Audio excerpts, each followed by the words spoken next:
Je suis Jean-Marc Bollon, donc je préside l'association de sauvegarde et de promotion du Gant de Grenoble. Peu de personnes connaissent l'activité industrielle avant la houlle blanche et les technologies telles que l'électronique et le nucléaire.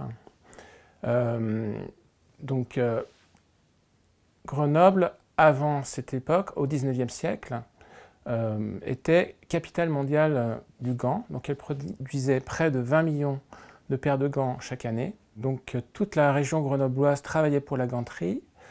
Le passé social de la ville de Grenoble était très influencé par la ganterie, puisque les premières mutuelles de France ont été créées par Grenoble.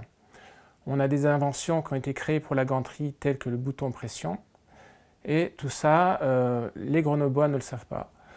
Donc il y avait beaucoup de ganteries dans Grenoble, environ 200.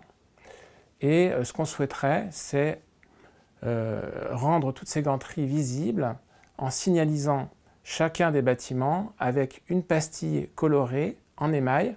Et on pourra en mettre, on va dire, pour notre projet, une quarantaine.